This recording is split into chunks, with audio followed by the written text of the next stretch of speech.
Hi, my name is Lori Heath, and I'm the founder of the Let's Barter Network, which started here in St. John's in 1997 and was later renamed Let's Barter NL during recent efforts to relaunch. Just to give you a little bit of background about myself, I'm also the project manager with Common Ground Community Development, which is engaged in initiating environmentally and economically sustainable community development projects in St. John's, with a focus on local food, green technology, and environmental restoration. We're building a greenhouse, a year-round greenhouse and permaculture demonstration site in Pippi Park right now. That's our major project. I've been a longtime activist in various peace, social justice, and environmental causes since the 90s. But like many activists of that time, we found ourselves protesting quite a lot of things. But at the same time, many of us were questioning, what is it that we want? We know what we're against, but what is it that we want in society, and how do we build a society that works for everybody? And what are some practical tools that we can use to help to do that? So I became very interested in innovative models and tools that can help to build local economies and help communities become more resilient, more self-sufficient. Some of those examples are local currencies, cooperatives, community land trusts, permaculture, and local food. And I learned about local currency when I took a community economic development workshop in Toronto, and I came home to make it happen here. I'll give you a little bit of background before I give you some of the details of our local project. First of all, you may be wondering, what is complementary currency? It is a new type of community-based money. It is often referred to as community currency or local currency, sometimes also alternative currency or regional currency or social currency, sometimes also barter networks or exchanges because of their similarities to barter. Often as an abbreviation, that might be referred to as CC for complementary currency or community currency. When I say it's a new type of community-based money, I say new, but really it's been around since the dawn of time. People have always used a variety of different means of exchanging goods and services using different types of money. But there has been a lot of innovation in this field, particularly in times when there's been restrictions in the money supply or economic crises, especially during the Depression. There were many examples. In the late 90s, there was a real upsurge in interest in local currencies and how they can help communities to be more self-sufficient and support each other. So when I say complementary or community currencies, I'm talking about a new type of money that helps people or businesses or nonprofits to exchange goods and services without the use of regular money, or more accurately, to actually complement the regular money supply. Complementary currency doesn't necessarily replace regular money. It's complementary to the supply of regular money in the economy. There's many different models. Some are corporate, some are community-based.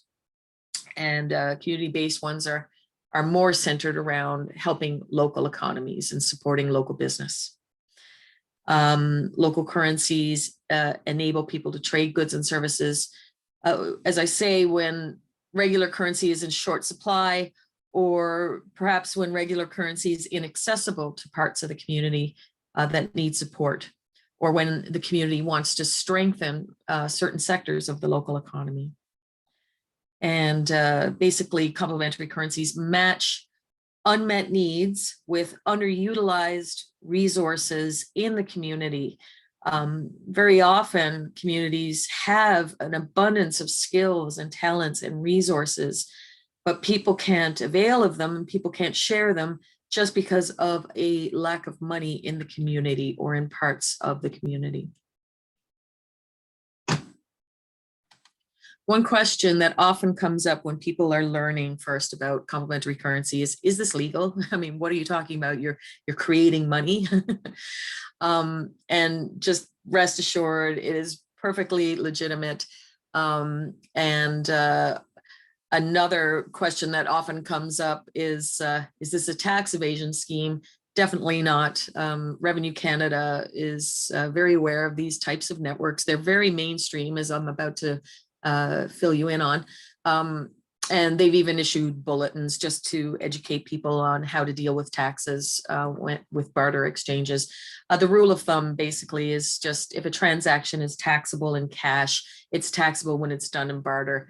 And the way you accommodate for that is to charge the taxable portion of a transaction in cash and give that to the government. But we can talk more about that later.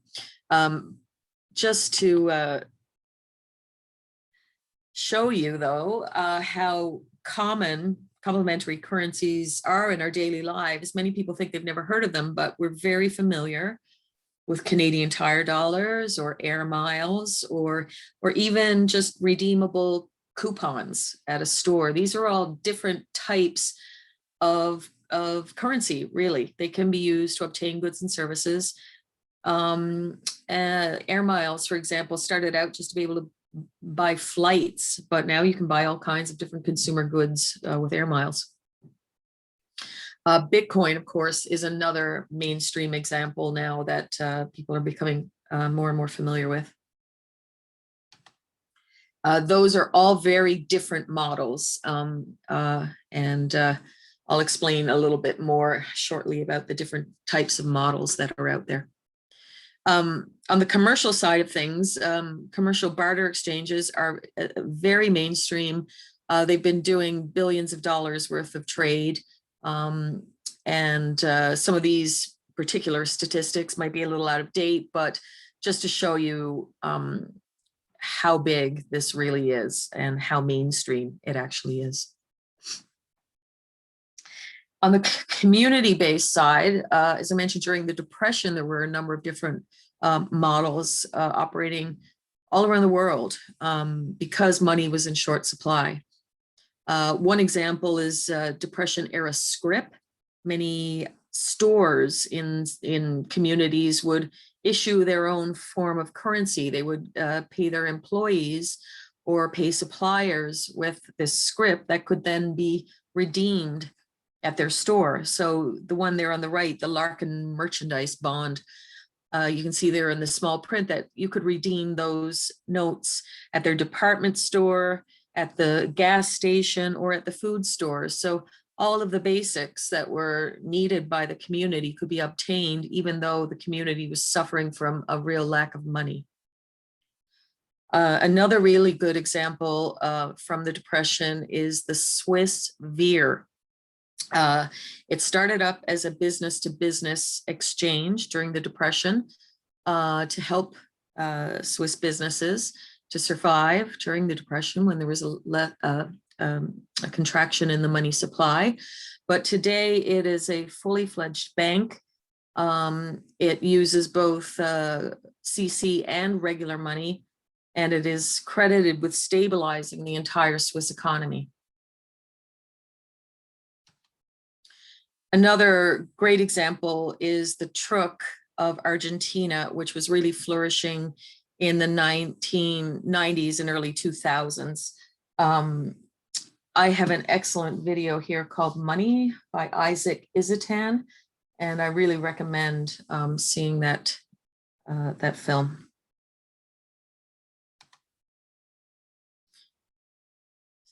Some modern examples now in terms of the different community-based models that are out there these days. One is called LETS, or mutual credit. LET stands for Local Employment and Trading System. And in a local employment and trading system or mutual credit system, as mutual credit suggests, the community is basically offering credit to each other. And the basic way it works is everyone gets an account that starts at 0, and each account keeps track of trade in local credits. These credits have the same value as regular money. So for example, the value of a local credit would be the same value as a Canadian dollar. Our currency is called COD. So the value of a COD is the value of a Canadian dollar. Members get a credit limit, which means your account can go into the negative up to a certain amount. You don't need to have credits before you spend them. And when a person buys something from another member, that member will transfer credits from their own account to the seller's account. So the buyer's account is debited and the seller's account is credited. No interest is earned on positive balances or charged on negative balances. Another example is time dollars, which is very similar to the model that I just mentioned, except people trade in units of their time. So hours or half hours or quarter hours, for example. Another example of local currency is a business self-financing model. The best example is the Delhi Dollars project in Massachusetts in the 90s. When a local deli needed to do some renovations and they needed to raise money to do that. They couldn't get a bank loan. They only needed a small amount, and banks often favor, big mega projects rather than small local businesses. So the way they raised that money was they printed up some coupons and they sold them at a discount. So for example, they would sell a $10 coupon for $9. So in effect, the people who bought them were getting a 10% discount. They would then use those coupons at a later date to buy things at the deli. So it was a really innovative self-financing model for local business. And then another well-known model is a cash-backed currency, which is similar to the one I just mentioned, in that people buy a local currency with regular money, but again, they buy it at a discount. But the entire local small business community is involved. So the Berkshires model is one example of that. The Berkshires is based in Great Barrington, Massachusetts. I served as a consultant with that project for a while, and they seem to be doing very well. So basically, people buy the money at a discount. When they use them at local businesses, they're getting a 10% discount or whatever the discount is that the community decides upon. And local businesses benefit because more people are choosing to buy local rather than buying from big box stores and multinational retailers. When we're talking about money, it really raises the question of what is money anyway?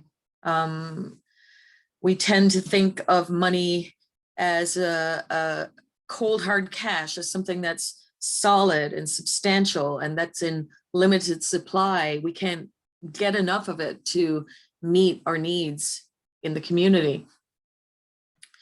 Money has several definitions. You can define it in a number of ways. Its basic essential definition is what it is, which is really just an accounting or information system. It keeps track of trade. Its functional definition, what it actually does, it's a medium of exchange. It's a way that people can exchange goods and services with each other. It's often a store of value, not necessarily, but very often you can save money, you might earn interest on it, or you might be able to own property, for example, that might be less vulnerable to fluctuations in the economy, or you can save money for a rainy day. The definition that I'm quite fond of is money as a measure of value. Money just measures the value of goods and services that people exchange with each other. So while inches measure length and cups measure volume, money measures value. And when you think of it in that way, many of the world's problems are blamed on an apparent lack of money. Why are people poor or hungry? Because there's not enough money. Why can't we have a better healthcare system or education? Because there's not enough money.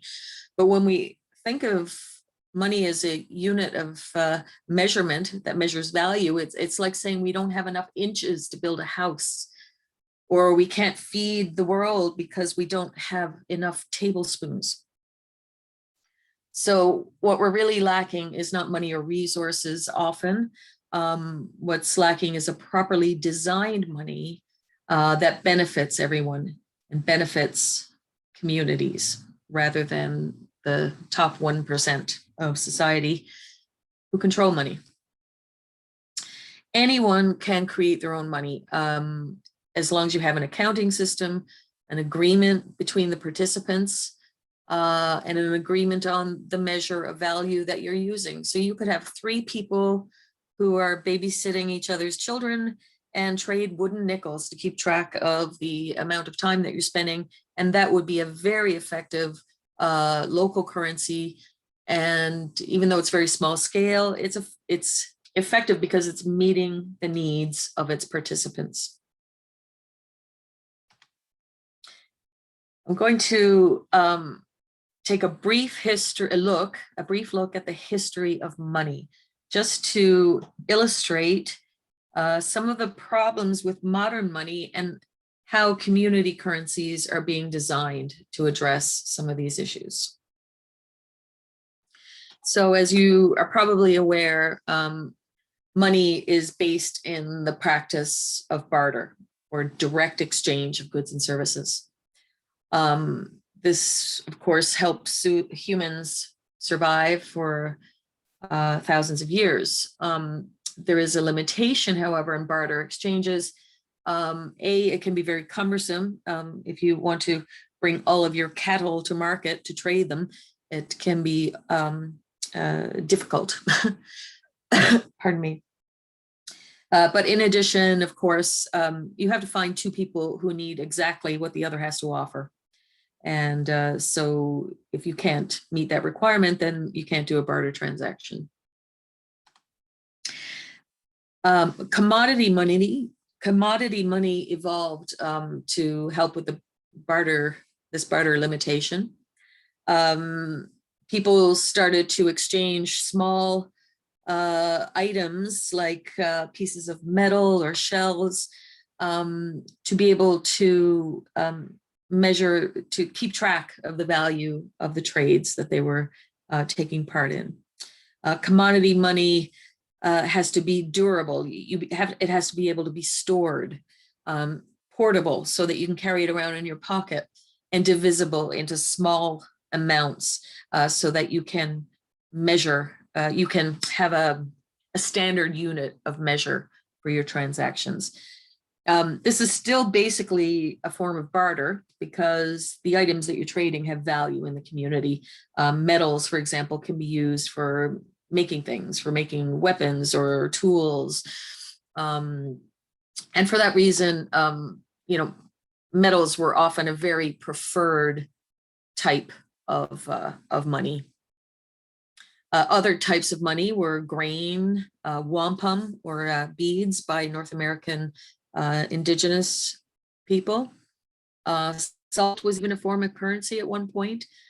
So we know the expression "to be worth your salt," that comes from that practice of using salt as money.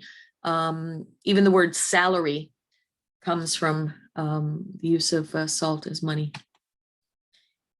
Here in Newfoundland, codfish were a form of Newfoundland currency in a system called the truck system, where merchants would provide goods from their store, household goods or fishing supplies, to the local fishermen in exchange for the season's catch. That system was not necessarily a very equitable one because merchants controlled the prices of fish and the price of goods. But because of Newfoundland's use of codfish as Newfoundland currency, we've referred to our own currency as COD, COD, cash on delivery. In COD we trust. We're reclaiming the COD. We're bringing back the COD as currency, but this time everyone benefits. And of course, our model is very different from the old truck system. But I'll give you more detail about that.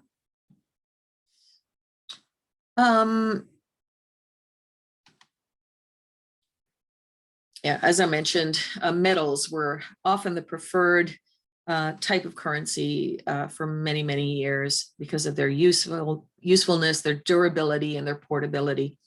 But of course, even this type of money has certain limitations, especially for larger transactions. Having to cart it around can be awkward, and also it's not safe. So people had to store their money somewhere, and this was the beginning of the first banks. People would store their money in the bank. The bank would issue a receipt that could be exchanged then for the actual money, which was being kept safe. But over time, people began trading not the money itself, but the receipts that they had on hand, and this was the beginning of the first paper money. The receipts themselves had value because they could always be brought into the bank to be redeemed. Soon, the banks themselves started making loans. Again, not of the money in the vaults, but of the receipts that were being exchanged for as a form of money in the community. And again, anyone could redeem the receipts for coin at the bank. A big change happened when the banks started loaning out more paper receipts than there was actual money in the bank. This has become known as fractional reserve banking. A certain percentage of receipts would be issued into circulation, a percentage of the amount of actual money on hand, in order to prevent runs on the bank. However, throughout history, there have been many of these runs on the bank which have resulted in people losing their money because the actual amount of money was not in the bank when people wanted to redeem their notes. Of course, the Depression is one example, and a more complex example is in Argentina during the 90s and 2000s, early 2000s. Today, money is debt money. In 1971, the gold standard was abolished. Today, there's a common misperception that banks are loaning out deposits. That some people are depositing money into the bank, and this is what the banks are actually loaning out to others. In actuality, banks create money when they make a loan. They literally pull it out of thin air and make little check marks in your account balance. And now you have money that needs to be repaid to the bank. So the bank still owns that money, and you need to repay it with interest. So today, 95% of all money issued into circulation originates from this type of debt that is created when a bank issues a loan. So there's a lot of problems with this type of money. First of all, money is scarce. Secondly, the money, as I just mentioned, is created by the 1%, the top 1% of society, to make more money for the 1%.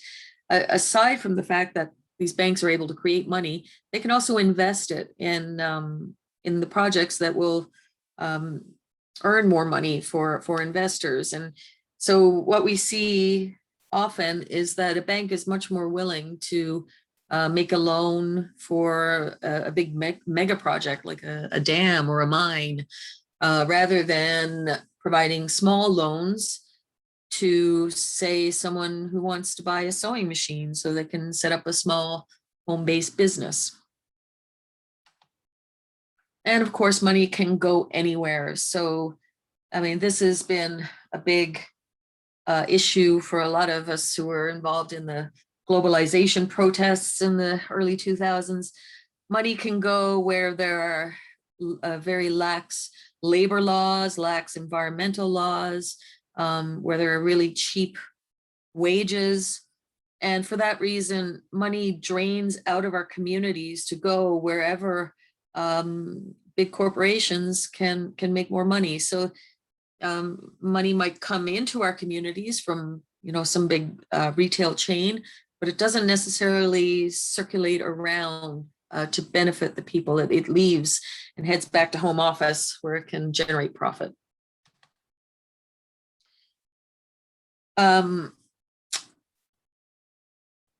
Mutual credit systems, on the other hand, are networks where people offer credit to each other.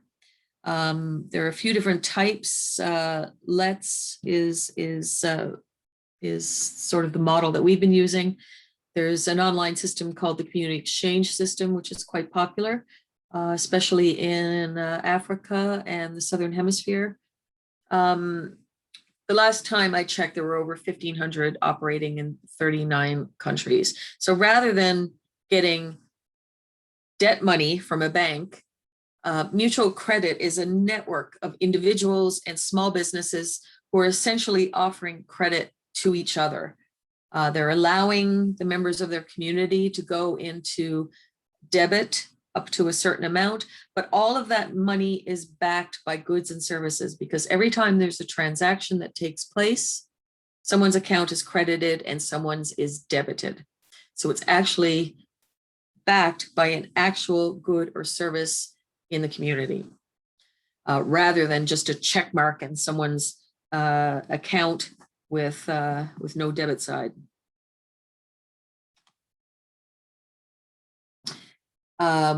This is a process known as clearing. Basically, when you buy a good or service, your account goes into the negative, and if you sell one, your account goes into the positive, towards the positive.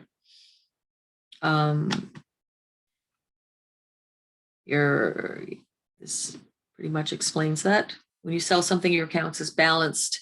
Your account balance is credited. When you buy something, your account balance is debited.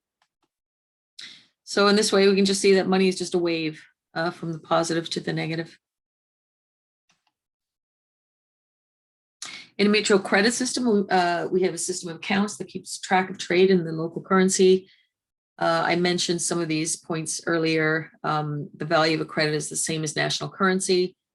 Everyone's account starts at 0 with a debit limit based on the amount of trade that you're anticipated to do. And you don't have to have credits before spending. Being a debit is not considered a bad thing. It's essential for the system to function. But over the life of your account will just simply fluctuate into the positive and into the negative, back and forth. And there's no interest charged and no interest earned. Everyone has an account. Now we have online accounts, so people can check their balance and check their transactions, and also connect with other members to conduct transactions. And this type of money has a lot of benefits. It's abundant, and it's as abundant as the skills and the talents and the resources that we have in our community. Community currency comes from us. We extend credit to each other.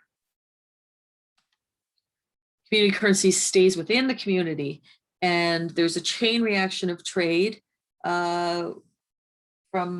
which is called the multiplier effect. So for every dollar that someone might spend in the local economy rather than at a big box store, that money tends to circulate around more and more within the community, providing employment and helping others to meet their needs as well. Community currency supports local businesses. It increases local employment, fosters self-sufficiency, and community resilience in the face of global economic fluctuations. The Veer Bank is a really good example of that. As I mentioned, if it's taxable in cash, it's taxable in barter. Income tax is only comes into play if the activity that you're doing is part of your regular source of income. Taxes are charged in cash. You just charge the taxable portion of a transaction in cash and remit that to the government. Members manage their own taxes, and Let's is not involved. So also the rule of thumb is that it cuts both ways. So while you have to, while barter transactions are taxable, you can also count deductions, donations made to charities, for example, that you make in local currency for your deductions when you're paying your taxes. Let's Barter Network started in 1997. We had about 100 plus members. There was a wide variety of goods and services. Of course, we trade in the local currency called COD. It ran for about 10 years. At that time, technology is quite limited. Everything had to be recorded just on a desktop computer. But today we have access to an online platform called Cyclos, which can enable people to manage their own accounts online. You can list all of the goods and services that you offer. You can find other members, and you can make payments just like you can with a regular online bank account. And there are many books and resources available if you'd like to learn more. Bernard Leater is a very important person in the local currency movement. He just passed away fairly recently, which is too bad. Thomas Greco also is quite knowledgeable. And I have all kinds of links and resources for those who are interested in finding out more. Thank you so much, and I hope you've learned a lot about local currency today, and please contact us if you have any further questions. Thank you.